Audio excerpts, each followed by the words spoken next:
नमस्कार साथियों, मेरे YouTube चैनल पर शिक्षा विभाग से संबंधित नवीनतम अपडेट्स पाने के लिए सब्सक्राइब कीजिए, बेल आइकन को प्रेस कीजिए और ऑल नोटिफिकेशन को ऑन करके रखें, जिससे नवीनतम अपडेट्स आपके मोबाइल पर तुरंत मिल सके। साथियों, मुख्यमंत्री श्री अशोक गहलोत जी द्वारा राज्य के कार्मिकों के लिए NPS बंद कर OPS प्रारंभ करने की घोषणा कर दी गई है और इसी के संदर्भ में NPS बंद कर OPS में शामिल कार्मिकों की जो GPF कटौती अभी तक नहीं हुई है, उसकी GPF कटौती प्रारंभ करने के संदर्भ में एक पत्र लिखा गया है राजस्थान प्राथमिक और माध्यमिक शिक्षक संघ के द्वारा। और इस पत्र में बताया गया है, माननीय मुख्यमंत्री राजस्थान सरकार जयपुर विषय दे रखा है NPS बंद कर OPS में शामिल कार्मिकों की GPF कटौती प्रारंभ करने के संदर्भ में है। प्रसंग है, छत्तीसगढ़ सरकार द्वारा NPS से OPS में आए कार्मिकों की GPF 12% कटौती से, साथियों 12% कटौती से राजस्थान में आशंका। महोदय जी यहाँ दे रखा है, सविनय निवेदन है कि आप द्वारा NPS से मुक्त कर OPS लागू कर दी गई है और संगठन की ओर से आपका एक बार पुनः आभार। और यहाँ दे रखा है, NPS बंद कर OPS लागू करने की चर्चा और प्रशंसा प्रत्येक स्कूल, कार्यालय और अन्य समागम के स्थानों पर रोजाना हो रही है और NPS से OPS में आए कार्मिकों, शिक्षकों, अधिकारियों की NPS के तहत प्रति माह 10% कटौती भी बंद कर दी गई है। अब NPS से OPS में आने वालों की प्रतिमाह GPF कटौती प्रारंभ की जानी है और छत्तीसगढ़ सरकार द्वारा भी राजस्थान सरकार के बाद पुरानी पेंशन योजना लागू की गई थी और लेकिन छत्तीसगढ़ सरकार द्वारा NPS से OPS में आए कार्मिकों की प्रतिमाह मूल वेतन की, साथियों मूल वेतन की 10% NPS कटौती बंद कर 12% GPF कटौती प्रारंभ कर दी गई है। साथियों यहाँ 12% GPF कटौती है और छत्तीसगढ़ सरकार के 8 अप्रैल 2022 के इस आदेश से वायरल होने से राजस्थान के कार्मिकों और अधिकारियों को डर सताने लगा है। साथियों थोड़ा सा ये आशंका सताई जा रही है और संगठन का आकलन और पूर्ण विश्वास है कि आप श्रीमान के नेतृत्व की लोकतांत्रिक सरकार द्वारा छत्तीसगढ़ सरकार जैसा निर्णय नहीं लिया जाएगा। संगठन का आग्रह है कि राजस्थान में NPS से OPS श्रेणी में आए कार्मिकों, शिक्षकों, अधिकारियों की वर्तमान स्लैब के अनुसार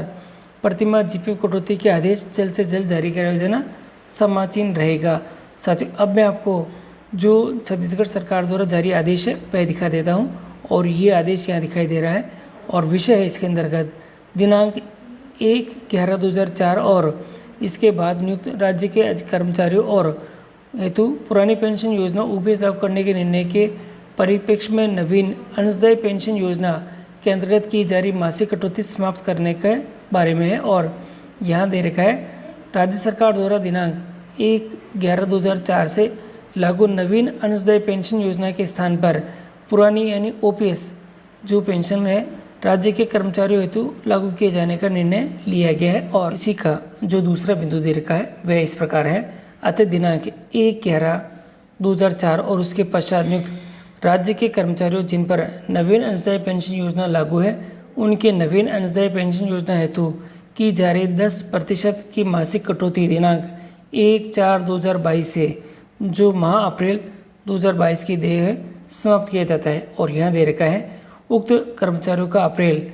माह के वेतन से सामान्य भविष्य निधि का नियम अनुसार मूल वेतन का न्यूनतम, साथियों यहाँ दे रखा है सबसे बड़ी बात, न्यूनतम 12% तो सामान्य भविष्य निधि राशि की कटौती की जाती है। और यहाँ दे रखी है, सामान्य भविष्य निधि की कटौती का ब्यौरा संचालन कोष, लेखा और पेंशन स्तर पर पृथक से रखा जाएगा तथा संबंधित कर्मचारियों के नवीन सामान्य भविष्य निधि खाता क्रमांक आवंटित होने पर यह राशि उसमें दर्शाई जाएगी। तो साथियों यहाँ बिल्कुल क्लियर कर रखा है कि जो पहले 10% NPS की कटौती है वह तो इन्होंने बंद कर दी है और यहाँ अब उन्होंने 12% की न्यूनतम, साथियों न्यूनतम 12% सामान्य भविष्य निधि के अंदर कटौती यानी GPF के अंदर कटौती करने का बात कही है। और इसी को देखते हुए पूरे राज्य के अंदर शिक्षकों के अंदर ये डर लगाने लगा है कि यही कटौती अगर रही